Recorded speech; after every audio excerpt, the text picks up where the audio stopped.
Intersection Magazine Podcast.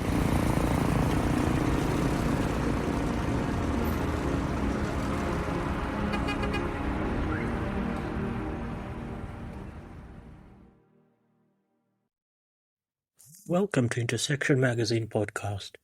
In this episode, we feature a summary of the February 2025 issue of Intersection Magazine. We have part 2 of the Farewell to Arms article, which was published in 1997 by John Carlin in The Wired magazine. We continue exploring some of the subject matter that was in this piece.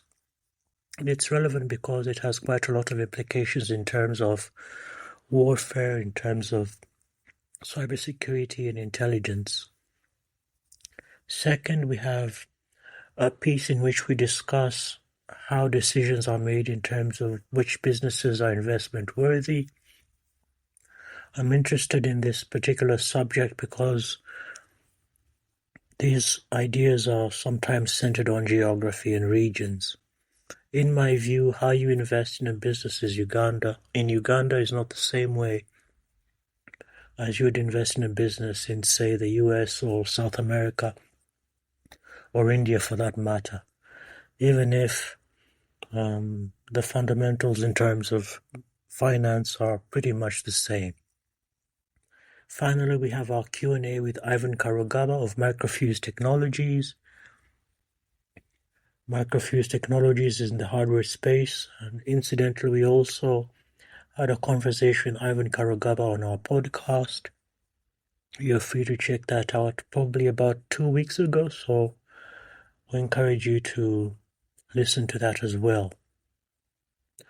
Now, in terms of partnership, we obviously have a spot for ads, ad placement,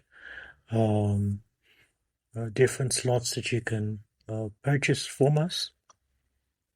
We also have collaborations around the sponsorship of our season. So that's basically about 12 episodes. That's about 3 months.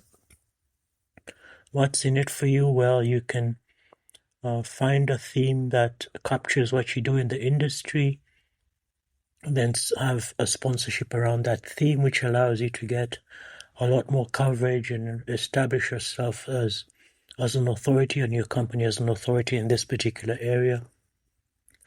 This also gives you a wide reach in terms of how we put out our information on our various platforms, through the podcast, through the magazine, as well as through our socials.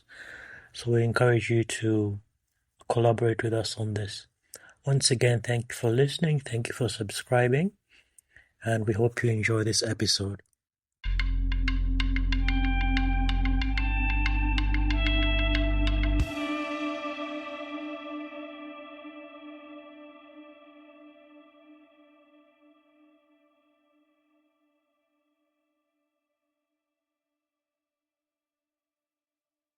Now, as Hope First Enterprises, we have had, or I, the founder, have had about 15 years experience in terms of hosting and designing of websites.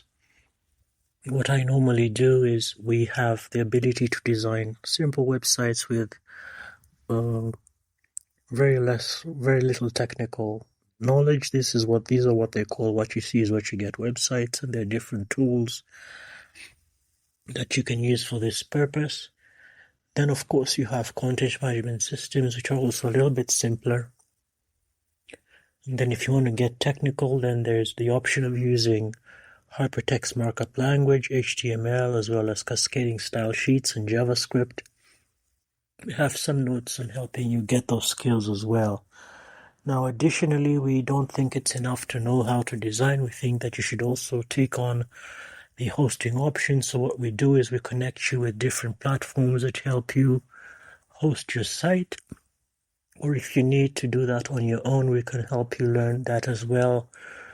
Setting up servers, web servers, email servers, and all that kind of information. So We've created a learning platform or learning system for you where you can come and learn the basics of web design and hosting. If you sign up, it should probably take you about 2 to 3 weeks. Hopefully you can bring your own laptop, and we're open to discuss with you, different plans on how we can get that done. Now, inside this issue, as we said before, the issue covered Farewell to Arms, an article by John Carlin, the question of investment worthiness, and then, of course, our Q&A with Ivan Karugaba of Microfuse.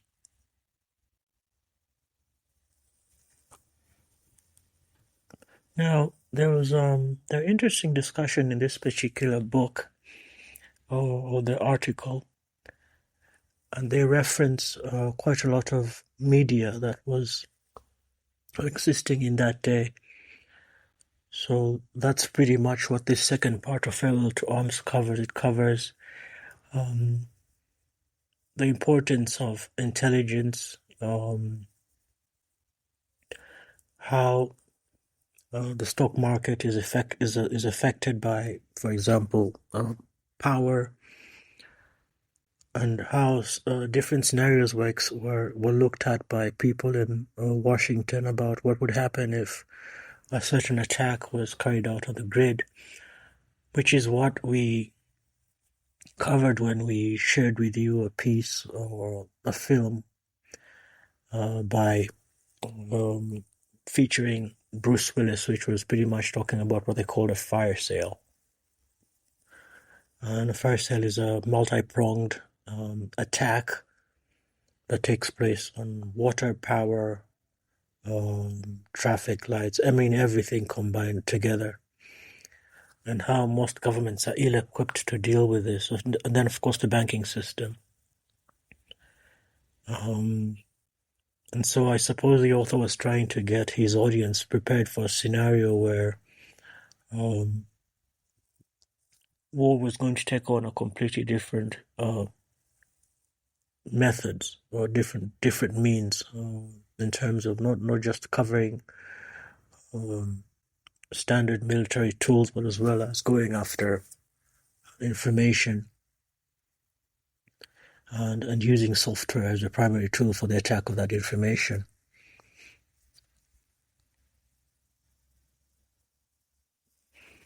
He was saying that the billions that has been spent on military weapons, aircraft carriers, strategic bombers, and all that kind of stuff might not have been necessary in an age in which information is going to be the key tool, and how the information, if used effectively, can actually disable many of those systems which exist and end up crippling massive militaries. If you look at, I suppose, the subject of urban warfare, maybe some of the lessons you think we can learn from places like Vietnam or Afghanistan or maybe Iraq and a few other examples is how difficult it is to win a war against a stronger foe. Invariably, the weaker foe will be forced to use all means necessary to have or to effect a victory. But this is also changing in the sense that if you look at 2025 right now, some countries that are under embargoes are opting to use cryptocurrencies and hackers to attack and to take over exchanges and currencies and use that money instead to finance their government. So that's a bit of a change or a bit of the fulfillment of that prophecy as written by John Carlin. This is not covered in the in that issue of the magazine, but I guess it's important to understand some of what the author was talking about when he was talking about the importance of information and how armies were going to have to think in terms of a completely different strategy. Now, when we were collaborating, or when I was thinking about partners for the magazine, I remember the conversation I had in Kenya with Founders Freedom, and one of the challenges back in the day was the issue around dealing with wealth within families. Some of the best examples of how wealth transfers that effectively come from people from people, for example, in India, especially those who are living outside of India, who end up living in places like maybe South Africa, Kenya, Tanzania, Uganda. Also in the US, you have the same system, or maybe in the UK as well. The other group that's very good at transferring wealth is Jewish people, and how they are able to keep or to maintain wealth within their community. So I was interested in groups or organizations that are helping founders understand the importance of strategy, the importance of governance in terms of evaluating your boards and developing your boards. And so this is why we're collaborating, or we're working with Founders Freedom, at least on my side, to help promote some of what they're doing. So they have a business growth roadmap. They also have, which is actually split up into 4 major parts, but you can communicate with them. You can talk to them in terms of consultation. So your basic business growth roadmap involves some kind of preparation, some kind of assessment, recommendation, and then, of course, the drafting or the creation of a business growth map based on the different services and the assessments that they've come up with. And, of course, the importance of board formation. A bit of a side comes when you realize that even if your startup has been established and has been running for a while, the likelihood that you will find yourself funded or interacting with potential venture capitalists or angel investors is your case is made stronger if you actually have a board in place that helps you run your business or your company, and that provides some kind of oversight. So that's why we've provided a section in the magazine about Founders Freedom, and I encourage you to look them up on LinkedIn and to get in touch with them for further consultation. Now, I also feature 2 books which I helped put together after looking at the materials that my late father had come up with. One is a kit for communication. We call it a survival kit. The other is a glossary of terms and acronyms. If you're like me, you sometimes have been naively misusing words without actually realizing the importance or the meaning of those words, whether they're business terms or whether they're legal terms. And of course, you find yourself as a technical person not actually knowing what terms mean. So this is a great tool for consultants, for example, or communicators as well. We have also given you the price of different packages for advertising, as well as, of course, the price of subscription for the magazine. For now, the prices are going to stay as they are, but of course, we will let you know if there are increases in the future. We also mentioned some of the costs for the podcast, as well as the costs for advertising the magazine. We have also introduced Transition, Transformation, and Radical Thinking podcast, which is a podcast that aims to have like a spiritual backing at its core, pretty much discussing spiritual subjects from a Christian perspective. We also have given you the prices of the different types of websites that we create or design.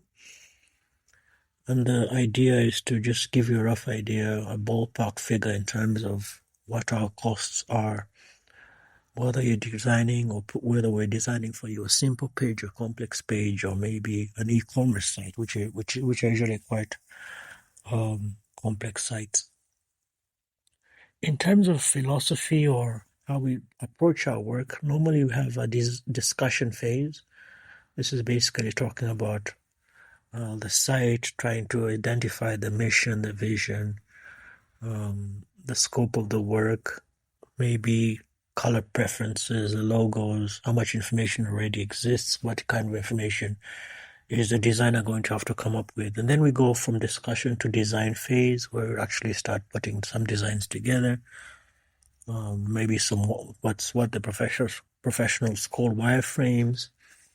Then after we put together the site or the design, we deploy the design, and then of course, with the help of the client, we try to establish if there are errors. So the final phase is what we call the debugging, or the removing of errors, where maybe certain links are not working, maybe a few corrections, and then after that, normally we go into maintenance phase. Once we've agreed that the design is complete, then we go into maintenance phase. Now, in the subject of investment worthiness, there are certain terms that come up that will be useful. MRR, for example, is monthly recurring revenue. ARR is annual recurring revenue. ARPA is average revenue per account. Then you've got gross profit, total contract value, annual contract value, lifetime value, deferred revenue, billings, customer acquisition cost, concentration risk, daily active users, monthly active users, number of logins, activation rate, month-on-month growth rate, compounded monthly growth, monthly churn rate, retention, gross churn rate, net churn, burn rate, total accessible or total addressable market, and MRR projection. So this piece was actually taken from a writer on LinkedIn, and so he basically attempts to summarize each of these parts to help the person who is setting up a business to understand whether each of these areas has been catered for. So it's basically market opportunity, business model, product development, team composition, financial health, legal and compliance, as well as exit strategy.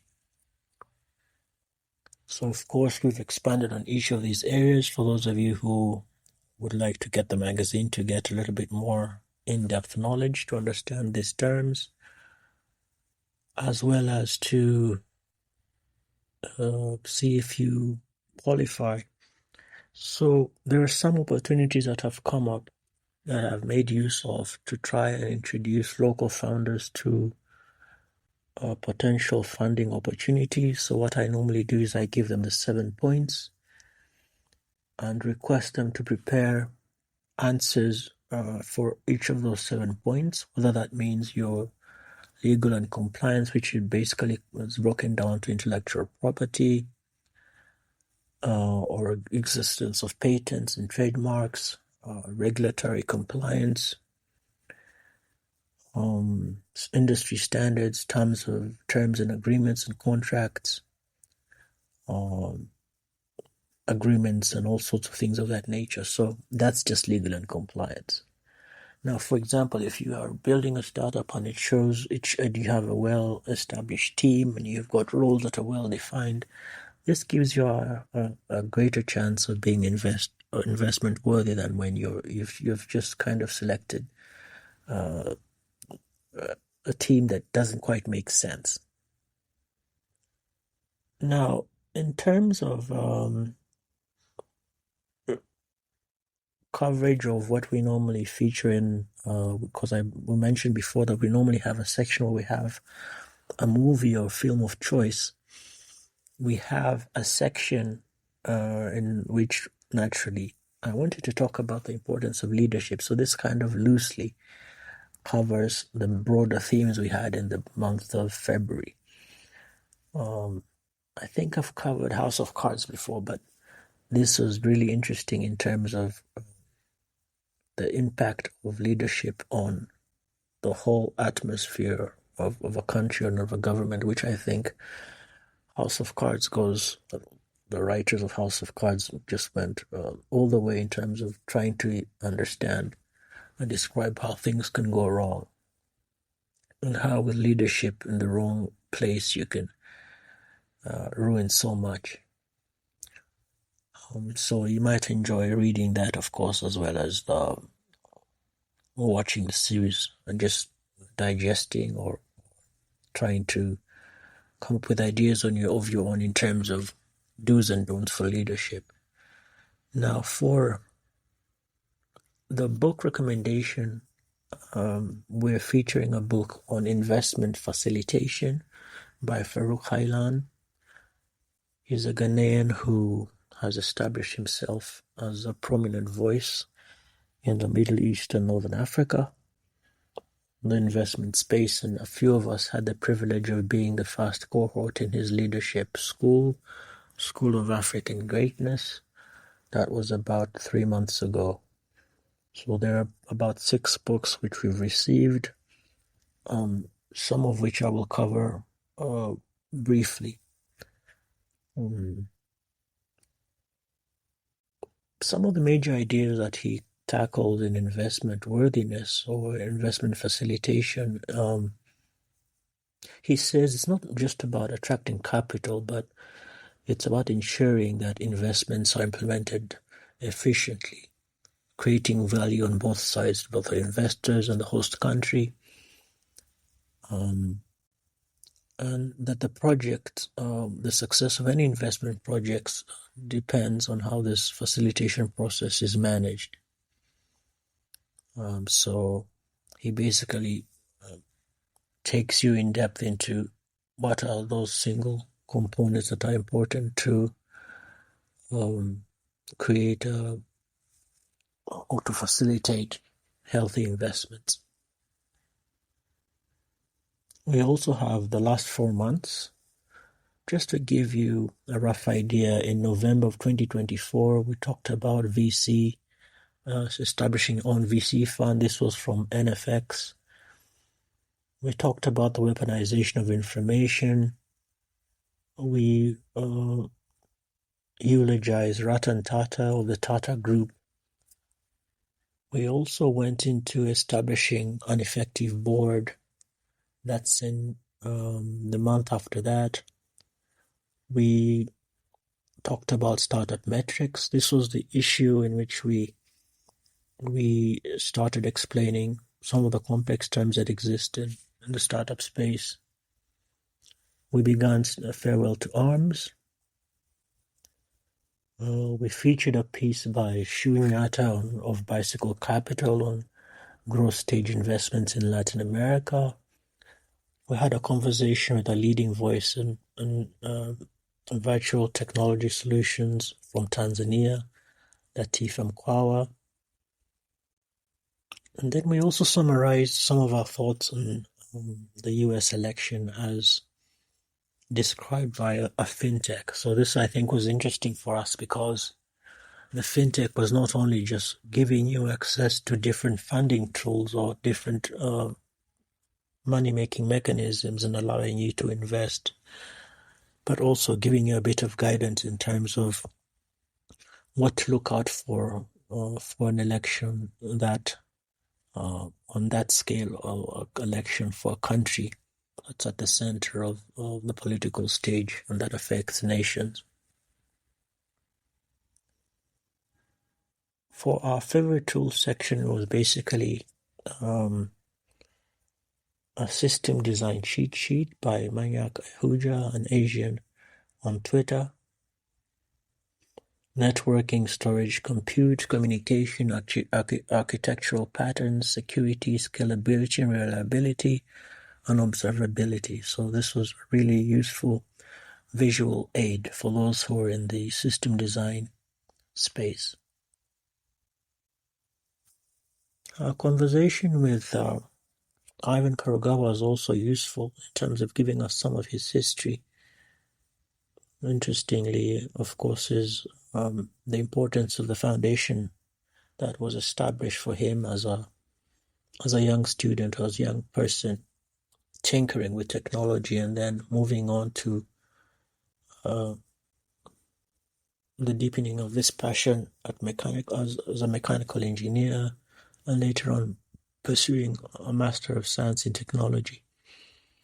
Then, of course, he talks about the project that he's been doing and how all of these are related to each other. He also shares some of the important influences that have helped him get to where he is. For example, some of his work with the electronic vehicle project at Kira Motors. And then, of course, the importance of collaborations and, of course, mentorship and society of technical societies. The project development life cycle. Then, of course, he shares his insights around what he thinks about our technology and innovation ecosystem.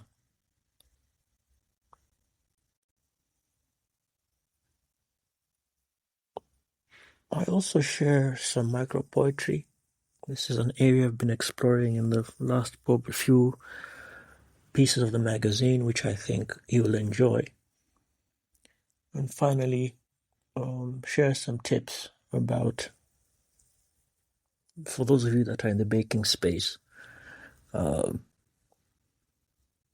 what to do, how to mix your ingredients, how to tell that you've put a little bit too much of one thing in your recipe.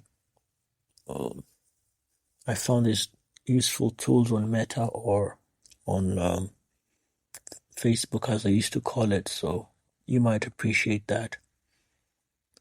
We also have I've left you the contacts if you're interested in some of our little goods, bakery, which we call the Hope First Bakery. So those of you who are interested to support us, we look forward to working with you. Once again, thank you for listening. Thank you for subscribing. That really was the month of February. This is just an audio summary for those of you who may not have time to read the whole magazine, but of course, we encourage you to do so. As I said before, thank you for listening and thank you for subscribing. Intersection.